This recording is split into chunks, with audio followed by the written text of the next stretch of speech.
আসসালামু আলাইকুম রহমতুল্লাহ।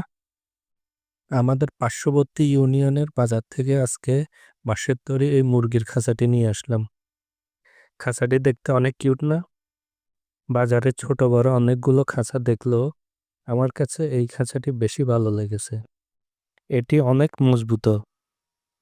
আমার কাছ থেকে খাঁচাটি 120 টাকা রেখেছে। এটি আমাদের গ্রাম বাংলার ঐতিহ্যবাহী একটি হস্তশিল্প পণ্য। আমাদের এলাকায় এটি মুরগির খাঁচা নামেই পরিচিত, কিন্তু বিভিন্ন এলাকায় এর নামে ভিন্নতা রয়েছে। আপনাদের এলাকায় এটি কি নামে পরিচিত? আমার কাছে একটি দেশি মুরগি আছে, যেটি বর্তমানে ডিম দিচ্ছে, কিন্তু এটিকে বর্তমানে যে বাসায় রেখেছি সেটাতে কিছু সমস্যা দেখা দিয়েছে। তাই আজকে আমি এই খাঁচাটি নিয়ে আসলাম। ওই যে মুরগিটি দেখতে পাচ্ছেন, এটিকেই এই খাঁচায় রাখবো। এই মুরগিটির বাচ্চা দিয়েই আমার দেশি মুরগির খামার শুরু করেছি। মুরগিটি বর্তমানে এই বাসায় থাকে, কিন্তু এই বাসার একটি বড় সমস্যা হলো, মুরগিটি যখন ডিম পাড়ার জন্য বাসায় উঠতে চায়, তখন বাসাটা একপাশে হেলে গিয়ে বাসায় থাকা ডিমগুলো ফ্লোরে পড়ে যায়। যার ফলে গতবার যে ডিমগুলো পেড়েছিল সেখান থেকে 4 থেকে 5টি ডিম ফেটে গিয়েছিল। তাই তখন ডিমগুলো আর কুচে বসানো বা উমে বসানো হয় নাই। সবগুলো ডিম আমরা খেয়ে ফেলেছি। এবারও সেম ঘটনা রিপিট হচ্ছে। গতকাল ডিম পাড়ার জন্য যখন মুরগিটি বাসায় উঠতেছিল, তখন বাসাটি কাত হয়ে একটি ডিম ফ্লোরে পড়ে ভেঙে যায়। ডিমটি আমি সরিয়ে রেখেছি।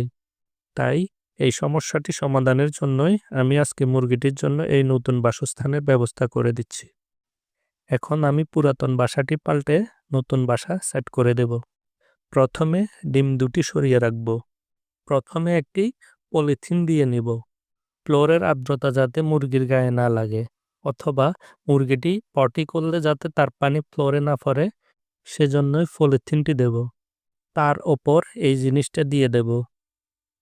জিনিসটা ফলের ক্যারেটে থাকে, যার উপর ফল রাখে। বিশেষ করে আপেলের ক্যারেটে থাকে। জিনিসটার নাম কি সেটা জানি না, তাই বলতেও পারতেছি না।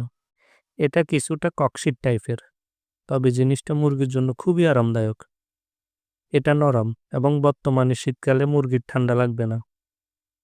এখন ডিমগুলো নতুন বাসায় রেখে দিচ্ছি। ইনশাল্লাহ এখন আর মুরগি নিজে নিজে বাসায় ওঠার সময় খাঁচাটি কাত হয়ে পড়ে যাবে না এবং ডিমগুলোও সুরক্ষিত থাকবে। আজ এই পর্যন্তই।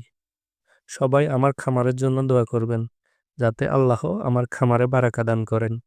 আসসালামু আলাইকুম ওয়া রাহমাতুল্লাহ।